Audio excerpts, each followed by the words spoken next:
Welcome to the Businessmen and Women of Color podcast. I am your host, Ann Alston, and it is my pleasure to bring quality programs to all of you. I am so excited, yes, again, with another amazing speaker. Can you believe it? We have 62 speakers. Before it was 50 something, now it's 62 speakers on this podcast, and I'm telling you, it's going to be amazing. So please stay tuned and listen to this podcast as well as all the podcasts from all the pages that are posted this year. We have such amazing speakers from all over the country with all different types of industries sharing their information. So please take advantage of this unique opportunity.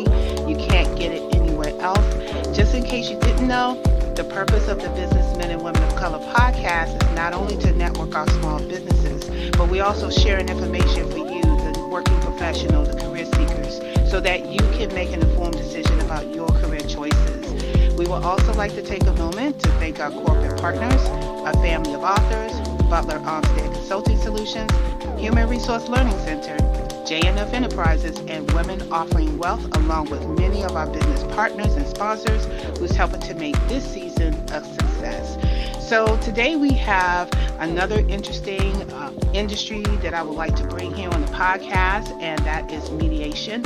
And so today we have Candace Simpson. She is a mediator, facilitator, and president of Resolve Together. Over the years, Candace has successfully mediated a myriad of cases with issues ranging from employment, landlord-tenant, contract, credit, finances, disputes, and all forms of family relationships and cohabitation issues. Having earned her master's degree in conflict management and a bachelor's degree in psychology, she has a specialization in various aspects of dispute resolution, such as basic mediation, divorce mediation, facilitation, and arbitration. And additionally, she is a certified mediator with the Maryland Council for Dispute Resolution, and she also has and a member of other noted organizations, which you're going to read here on her bio. So with that, I would like to welcome Candace to the podcast. Candace, welcome. Thank you, Ann, and it's a pleasure to be here and to be speaking with your audience today. Awesome. So tell us about who you are, where you're from, and what led you to go into mediation. Absolutely. So, as you said just a moment ago, my name is Candace Simpson, and I am a mediator with Resolve Together. I've been mediating for over 10 years now, and I've been in business since 2010. And I've been mostly in the Maryland, Washington, D.C. area mediating cases. And the way that I came to be in this field, cutting the story a little shorter, is that I have always had aspirations of being an advocate for people. And I just thought that I was going to go to law school and become an attorney, and that was going to be the best way that I could be an advocate for people and serve people and help them have their voice. But life took a change and my path changed, and I decided to find another area where I could use those same gifts that I feel like I have naturally, which is problem solving, helping people to advocate for themselves, and helping to mend relationships and build rapport with each other. And so I found the dispute resolution field, and I just fell in love with it. It felt like it was right for me. It played off of many of the attributes that I feel like I already had, and it was a very interesting and up and coming field. And so that's why I went into this area of practice. Okay, sounds fantastic. So I want to take a step back a little bit when you were talking about just having a feeling to just help people to solve problems. Was there any kind of aha moments or things that have happened in your life that just kind of pointed you in that direction, either when you were growing up or maybe when you were in college? Because the reason why I asked that question, because a lot of people may think of getting into mediation or may not even realize what that really means on some level. And so I want to give those folks a chance to understand how you were able to find that field, because it's not one of the fields that is widely talked about. I call these fields the top five: lawyer, doctor, dentist, but nobody really says, I want you to grow up and be a mediator. So can you talk a little bit about that? Sure. So My childhood was pretty much me naturally. I'm the baby of my family. And I don't know if it's a baby syndrome or what, or just my natural personality, but I was always the problem solver. So I was always the one in my family that people would come to help work through their issues. I was always the one in my family who would help bring people together to reconcile their relationships and talk to each other and try to bury the hatchet, so to speak. And so that's just something that I did naturally. And so as I was growing up, I thought that I could do that same gifting and be an attorney. And I thought that that's the path that I was going to take. And so I went to a law magnet high school. I took pre-law courses. I started on the path to going to law school, applying to law schools, and took the LSAT even. And then it's just life happened where I didn't go to law school as I planned I was going to go because of personal circumstances. But I knew that I wanted to continue my education. So I tried to find other programs that were still in the legal field because I knew I was passionate about the law and advocating for people. But I knew that being an attorney wasn't quite my calling. So I started to find other programs that were similar. And so I came across conflict resolution um, at the university where I was attending at that time, which was Nova Southeastern University in Fort Lauderdale, Florida. And I went to an open house there, and they started talking about mediation and how there are some attorneys who do mediation work and retired judges who do mediation work, and that mediation is basically bringing people together who are in conflict and helping them work through their differences by having an effective communication and then helping them come up with an agreement themselves that will work for everyone involved, which will ultimately be a win-win. And it sounded great to me because I was like, wow, this is wonderful. This is something that I know how to do naturally. I'm helping people more directly because sometimes when you're an attorney, you have to be pigeonholed to the law. And there are some things that you can't do that you want to do ethically, but according to the law may not work. So in terms of mediation, it's more about what's best for the people involved. And you don't have to rely on the law to tell you who's right or who's wrong. It's the people who are participating in the process who get to work together to find what works best for them and for whoever it will affect. And so when I figured that out and learned that from that open house, I just felt like, yes, this is what I need to be doing. This is where I feel that I should be contributing to society. Okay, that sounds wonderful. And I don't think a lot of people really understand what a mediator really does. I mean, we hear the term. I think some people in the legal system who's involved in the legal system on some type of level, they would get a mediator, but people who are not that familiar with mediation, can you just give us a synopsis of what that really means in terms of what your profession is, and in terms of the individual and how the different ways that people, they can use mediation. Absolutely.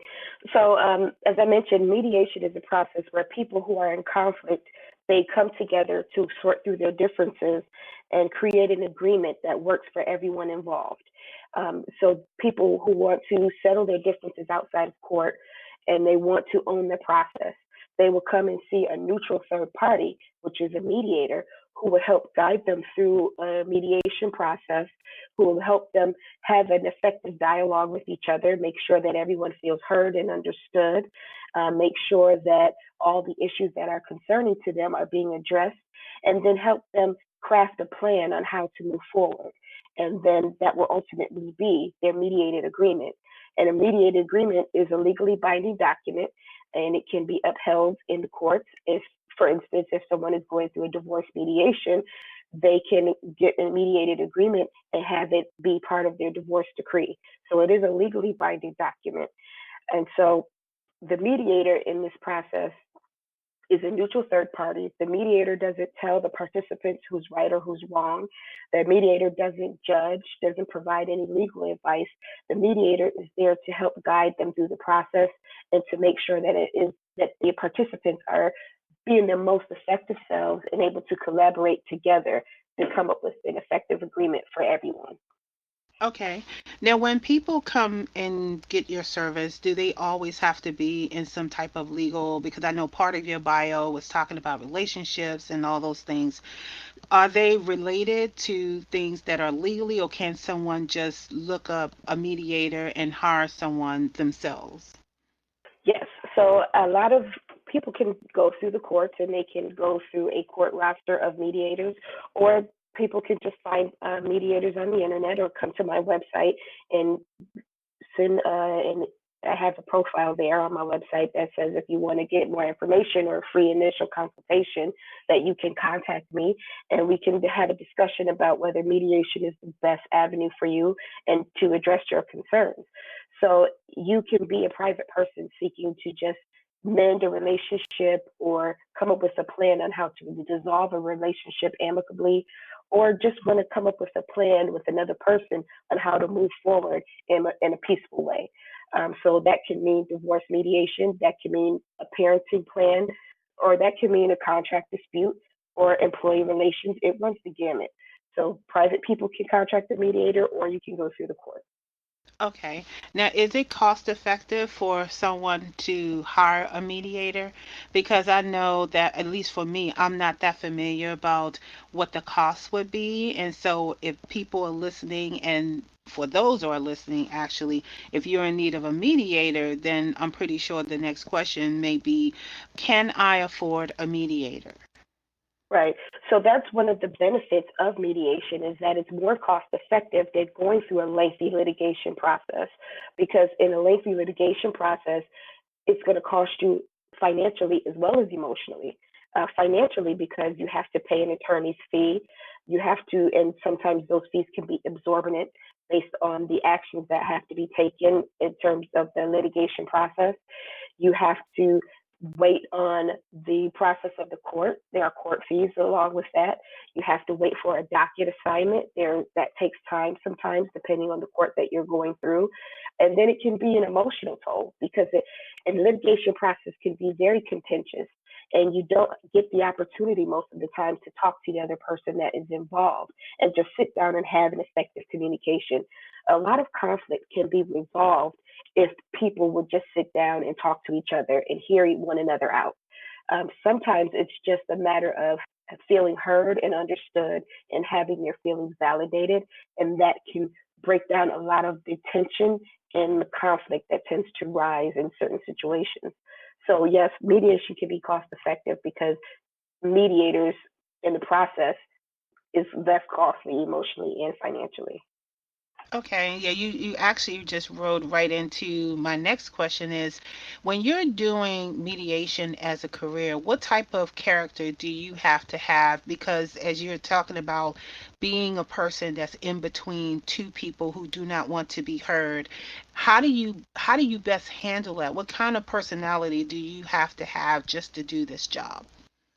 Well, the kind of personality that I think would help you be the most effective mediator is to be a person that is confident in their own skin, that is not easily offended by what you hear or how other people react, because you have to understand that a lot of times that's not about you. The reactions that are happening around you are not necessarily about you. These mediations can be high emotion and high conflict, and there's a lot of emotion involved. And so sometimes things might be said, and if you're not a strong person, you might feel like it's an attack against you, but then technically it's really not about you. You have to be a person that is have a calming presence, because again, emotions can run high during a mediation session, and it's helpful to have a mediator who can bring the energy down to a level where people can actually work together. Because if emotions are too high and people are not being able to express how they feel and other people are not being able to hear them, and it's not going to be effective because you're not effectively communicating at that point. So a mediator has to have a calming presence and create an atmosphere of collaboration.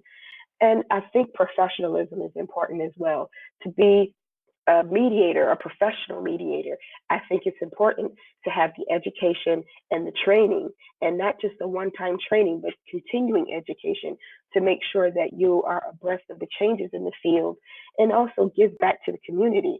And so that will expand the field and help others understand what conflict resolution is and how important it is in our communities. Okay, wonderful. Okay, so I have a question in terms of our minority community. In your experience or maybe your knowledge, do we have a lot of people, minorities in general, that are in your field that is helping to make a difference? Because one of the reasons why I really was looking forward to having this topic on the podcast is because I'm looking to help change the mindset of our African American community and other minorities and how we can resolve some of the conflicts between our cultures. That's the first thing. And then the second thing is trying to offer some type of solution where we all are sort of mediating at some point and being able to speak to each other. So I wanted to hear your perspective of how you feel about the minority community and whether or not we are really using or want to be, open to mediation. Absolutely. And that is actually one of my primary personal goals is to expand the field of mediation and the popularity of mediation in our own communities of color. Because this is one of the reasons that attracted me to this podcast program that you have, because I want to reach people in the field. I mean, I want to reach people in our communities and show them that there's an alternative. Um, as a mediator, professionals in this area, they are often older white males. So I am often the only person of color in the room. I'm often only female in the room, and I'm often the youngest in the room. And so I feel like we don't have enough representation of diversity in the field, and that is a concern of mine, which is why that's a passion area for me, is to make sure that I get more people involved from our communities so that we can mediate and resolve conflicts within our communities and express how important it is for us to have, as a people, to have better conflict resolution skills and be able to communicate with each other and not attack one another, but be able to have a dialogue with each other. Because, as I mentioned, a lot of conflict comes from misunderstanding and miscommunication. And some people just want to feel heard and understood. And once they are able to be in a safe environment where you can feel free to express yourself and feel like someone is actually hearing you and understanding where you come from and a place and exhibiting some empathy for each other's journey, I think that will go a long way in improving relationships within our communities and within our families, and then helping each individual to improve their own personal conflict resolution skills. Yeah, I totally, totally agree with everything you're saying. And I am surprised at the fact that we don't have enough representation in mediation because, again, it's one of those careers that we don't hardly hear about. And so I'm using this platform to say, this is a career. If you never thought of it before, yes, you have to get into mediation. So, for the people who are listening to this podcast, if you are a problem solver and you've never thought of mediation, you should really look into this field because it's one of those things, like she said, you have to have this type of personality that you have thick skin, that you're able to solve a problem, that you have a calm personality, that you can bring people together. And that's really what it's all about. And particularly in the minority community, we need more mediation in our lives. We need more people who can help us solve issues that could be causing stress, conflict, settling down anger, understanding different cultures, resolving the diversity, equity, and inclusion. There are so many ways that people could use mediation to help somebody or someone or something. I just kind of agree, and I just have a whole lot of things running in my mind right now, Candace. But it's just one of those things that we definitely, definitely need in our community. So if you guys are listening, if you want to get a mediation, make sure you check out Candace and get with her and ask her questions about how do you get into mediation. So Candace, I digress for a minute, so I'm come back to you because I do. I go off the deep end a little bit bit sometimes, but I just get so passionate as I hear people talk about their passion. And so I want to swing the conversation over to small business now because I think it'd be a good time to talk about how mediation can help small businesses, particularly around either conflict or maybe trying to prevent a conflict. If you can talk about that. Right. So for businesses in general, if anytime you're dealing with people, you're going to have conflict. And so it just depends on the type of conflict. So in terms of business, it could be employee relations issues. You can have contract disagreements. It can run the gamut. So it's helpful to have or bring a mediator on board sometimes to just help sort through those differences. And maybe it might be an instance where you don't have a necessary conflict in your business, but you have a group of people and you're all trying to pursue the same goal, but you don't really have a cohesive plan on how to get there. And so that's where facilitation will come into play. And a lot of people don't know that facilitation is also considered a part of alternative dispute resolution. And facilitation, in terms of business, is helping a group of people who are there for the same goal come up with a plan on how to move forward to pursue that goal. And so that can be a way that businesses can use a mediator slash facilitator. Businesses can also use it for employee relation disputes. You might have an HR department, but a lot of HR human resources departments don't really have the mediation conflict resolution training that might be helpful in your situation. So you might benefit from those services of bringing in an outside mediator, someone who's not a part of your company, and who is a neutral third party who can help create the dialogue between those employees and maybe come up with a resolution that will help create a more peaceful and positive atmosphere within the workplace. And then there's instances where a small business might have a conflict with the contract that they have, or contract disputes, or there some disagreement on the terms or the quality of work. A lot of those cases can often be mediated as well if both parties are willing to sit down with the mediator and talk through their concerns and come up with an agreement together. Absolutely, absolutely. I think it's very important for small businesses to know that mediation doesn't always have to mean something bad. Right. Especially if there's a conflict and they say, oh, it's going to go to arbitration or mediation, the first thing is thought of is a negative thing.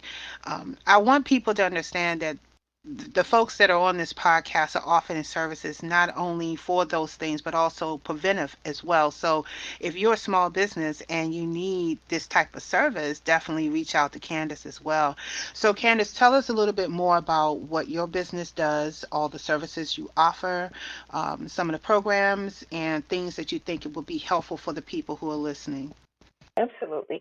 So I offer mediation services, and mediation services can be general mediation between just different people in conflict, such as over a contract dispute or some business adventure, or it could be divorce mediation, where a couple is trying to separate their lives and they want to do so amicably.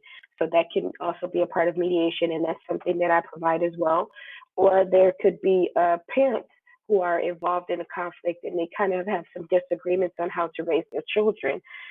They might benefit from a parenting plan, which is something that I offer, where the parents come to a mediator, which would be me, and they will help talk through their concerns about the children and how best to raise them, per se. And then they will come up with an agreement with the other parent on how what that would look like and what's best for the children. And oftentimes the parents are separated from each other. They're just trying to find a way to co-parent. They're not in a relationship with each other. And so that is where they would benefit from a parenting plan.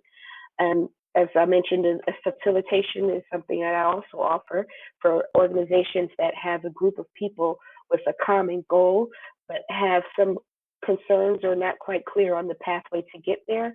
They might benefit from a facilitation session, or depending on how long the process is, it can be more than one, where a group of people are brought together to help understand what their goals are, to help find a means to reach those goals, and then ultimately come up with a plan on how to pursue that. And so that is another offer or another program that I offer as part of my practice. And then there's general mediations for employee relation issues. I've done that as well, where I would come into an organization and have their employees all in a room, and sometimes the management would be there as well, and we just have a discussion, a regular mediation session. Everyone feels heard and understood, and they bring their concerns into the room, and then they come up with a program or a plan on how to create a better environment for the employees and a better pathway forward. So that's something that I've done as well. So pretty much anywhere there's conflict, it can be mediated. There are certain cases that you can't mediate, such as if there's credible threats of violence or if there is violence, then those are situations that I cannot be mediated or I will not mediate. But otherwise, if you have conflict and you have parties who are willing to at least sit down with each other and try to talk it out and have a resolution, you can mediate it. Okay, well, you know what, you touched on one little important point, and that's just making sure that you're mediating the right thing. And Right. so I know that when people get angry and things like that, how do you kind of gauge when you know that this is not a case that you just can't mediate? Even if, so let's take the obvious out of it, how do you know when to draw the line to your mediation? I think that's a good question because I think it's based on a lot of intuition. Sometimes it comes from a professional intuition where I can tell that because emotions are going to run high during mediation sessions depending on the issues that are involved. And so it's knowing that this is just an opportunity for that person to vent and that they will ultimately, once they're done having their say, they will ultimately come to a place of reason and be able to have a conversation that will ultimately be effective. Or it can be at a point where this person just wants to rant and rave and it's not going to be effective at all. And I just don't think we're going to get past it. And then at that point, then I would end the mediation session. So if I feel like the content of the discussion is not being fruitful and that it's more negative and it's not going to bear any fruit or any resolution, then I would talk to the parties and say, I tell them how I feel, what my concerns are, see if they're thinking the same way. And oftentimes, if I feel that that is the case, then sometimes, they agree as well. And then if we all agree that this is not working, then we can end the mediation session. Mediation is a voluntary process. So you're there of your own free will. So no one's being forced to be there. And if you participate in a mediation session, it doesn't absolve you from pursuing other avenues if you feel like the mediation didn't work out for you. So we would have a discussion, and if at that point they feel like it's not working, then we can end the session, and then they continue to find other avenues to resolve their dispute. But a lot of it is just intuition of knowing whether Yeah. it's positive or effective.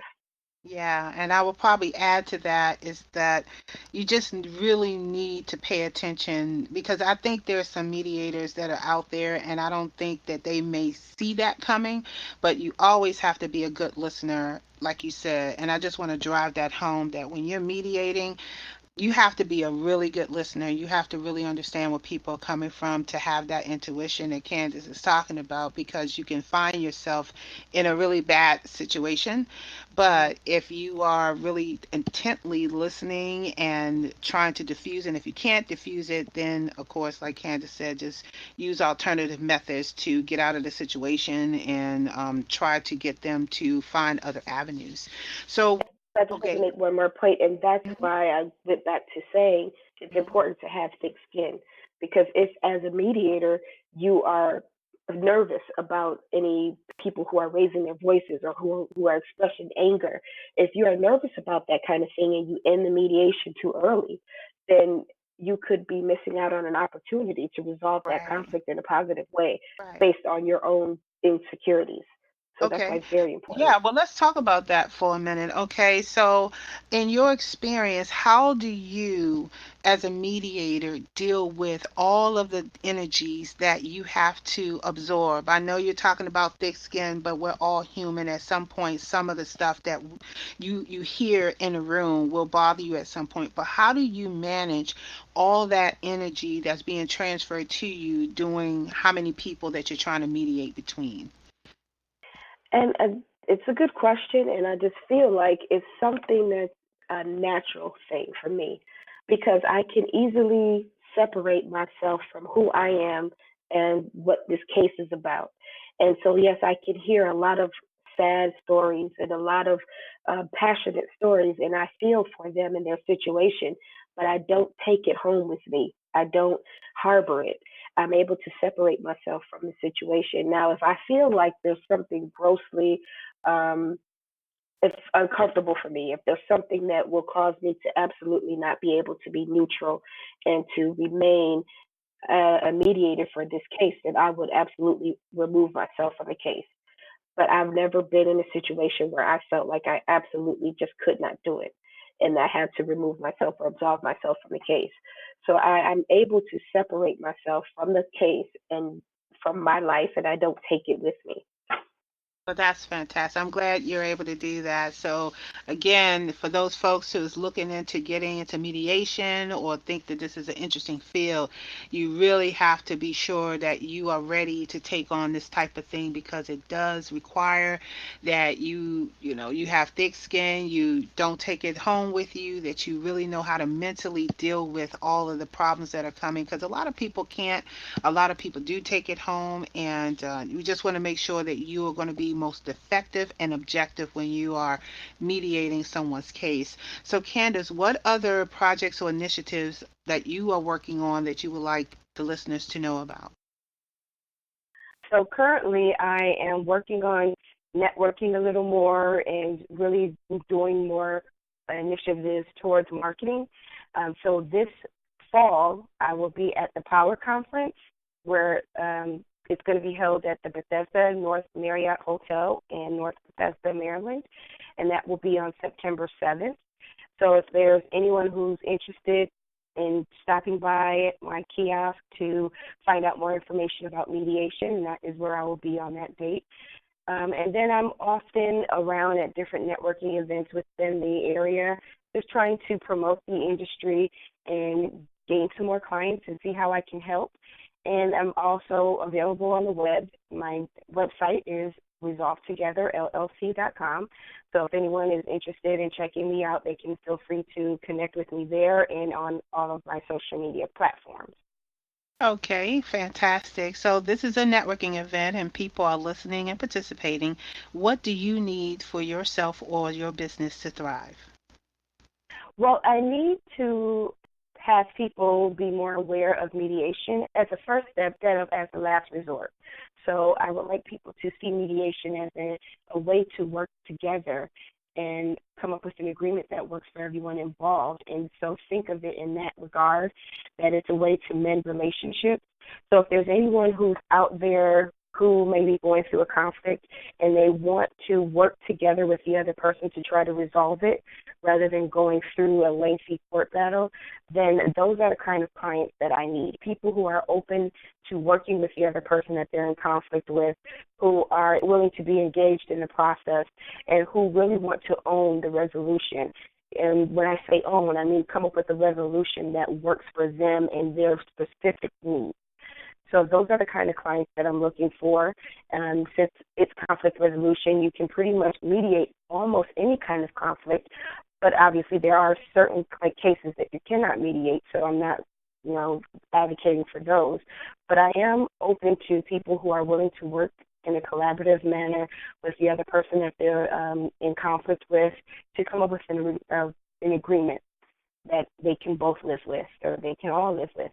So those are the ideal clients that I'm searching for.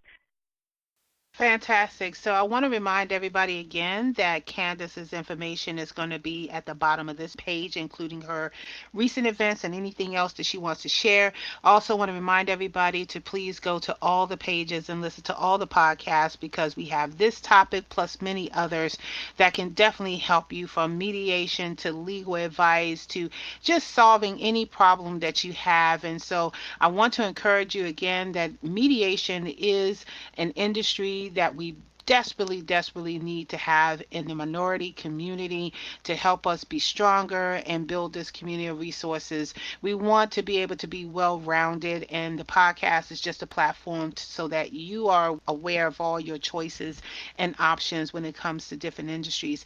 And so, Candace, I want to thank you so much for being on the podcast and talking to us about mediation. I feel like I need some mediation right about now because you share so many interesting things. And I love the fact that you are talking about not only just solving the problem, but also trying to prevent a problem. And we all need to prevent problems. So thank you so much for being on the podcast. And thanks again for having me for this podcast. I think it's a great initiative that you're working on, and I'm so happy that I can be a part of it. And if there's anything you or any of your listeners need, please feel free to reach out.